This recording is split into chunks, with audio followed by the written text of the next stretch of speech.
siapa yang dia taat kepada Allah dan Rasulnya, dia akan mendapatkan kemenangan yang besar. Bukankah itu tujuan kita untuk beribadah di bulan Ramadan, agar kita mendapatkan kemenangan yang besar?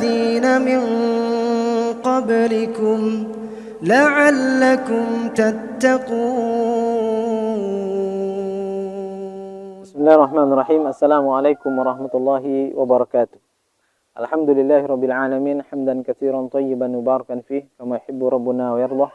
Asyhadu an la ilaha illallah wahdahu la syarikalah wa asyhadu anna Muhammadan abduhu wa rasuluh, la nabiyya ba'da, amma ba'd. Kaum muslimin yang dirahmati oleh Allah Subhanahu wa taala, kita hidup di akhir zaman yang tentunya kita sudah banyak melihat berbagai macam kejadian yang berupa penyimpangan-penyimpangan dari agama Allah Subhanahu wa taala.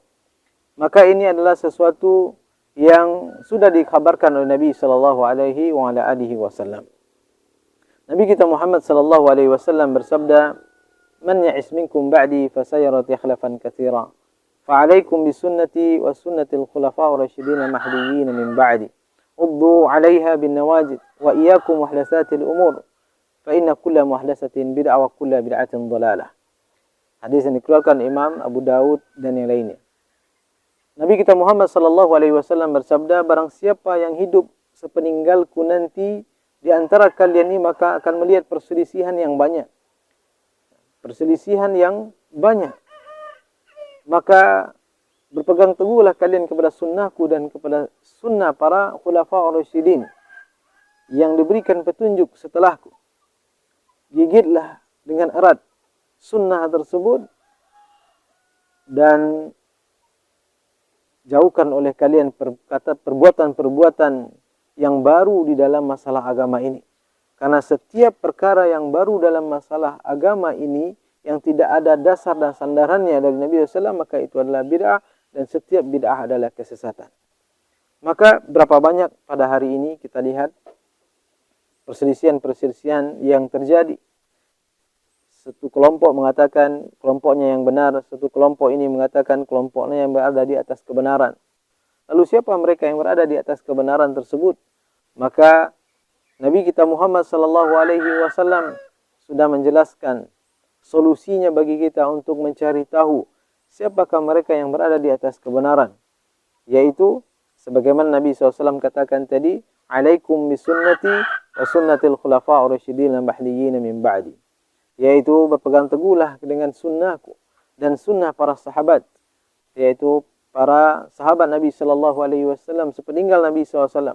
Maka barang siapa yang berpegang teguh dengan sunnah Nabi sallallahu alaihi wasallam dan sunnah para sahabat radhiyallahu anhum, maka mereka adalah orang-orang yang berada di atas kebenaran. Dan Nabi sallallahu alaihi wasallam pun mengabarkan, "Sataftariqu hadhihi al-ummah ila 73 millah, kulluha fin-nar illa wahidah." Akan terpecah belah umat ini menjadi 73 golongan. Semuanya terancam neraka, dan yang dijanjikan surga atau yang selamat itu hanyalah satu golongan saja. Maka bertanya, "Man hum ya Rasulullah?" Siapa mereka wahai Rasulullah? Maka Nabi sallallahu alaihi wasallam mengatakan, "Makana ana alaihi wa ashabi." Yang mana aku dan para sahabatku berada di atasnya. Maka oleh sebab itu, kaum muslimin yang dimuliakan Allah Subhanahu wa taala, bahwa siapa saja yang berada di atas Al-Quran, di atas sunnah Nabi sallallahu alaihi wasallam, di atas pemahaman para sahabat salafus salih, yaitu generasi yang terbaik yang Allah Subhanahu wa taala sudah rekomendasikan mereka sebagai orang-orang yang menemani nabinya Muhammad sallallahu alaihi wasallam, berjuang bersama Nabi sallallahu alaihi wasallam, maka orang-orang yang berada mengikuti Nabi sallallahu alaihi wasallam dan para sahabat radhiyallahu anhum, maka mereka inilah orang yang berada di atas kebenaran, atau yang disebut dengan firqatun najiyah.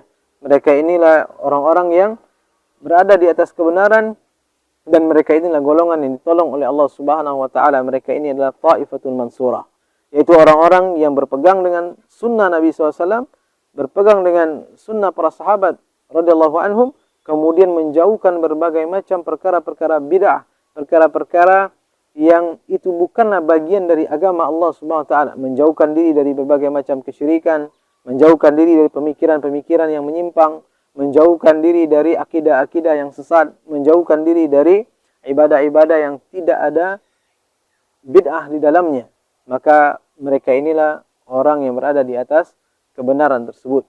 Maka kalau kita mengatakan siapa mereka ahlus sunnah, maka ahlus sunnah dia adalah orang yang berpegang dengan Al-Quran, dengan sunnah Nabi Sallallahu Alaihi Wasallam, dan dengan pemahaman para salafus saleh yang mereka menjauhkan diri mereka dari berbagai macam bentuk kesyirikan, kerusakan dalam akidah, bid'ah di dalam berbagai macam ibadah, dan mereka pun tetap berada di atas bimbingan wahyu Allah Subhanahu wa taala, yaitu Al-Qur'an dan sunnah Nabi sallallahu alaihi wa ala alihi wasallam. Dan inilah mereka ahlus sunnah wal jamaah. Dan semoga ini bermanfaat. Wassallallahu ala nabiyina Muhammad wa ala alihi wa sahbihi wasallam. Assalamualaikum warahmatullahi wabarakatuh.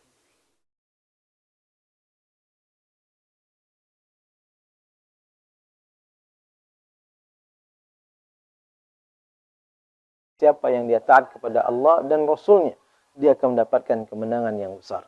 Bukankah itu tujuan kita untuk beribadah di bulan Ramadan, agar kita mendapatkan kemenangan yang besar? لعلكم تتقون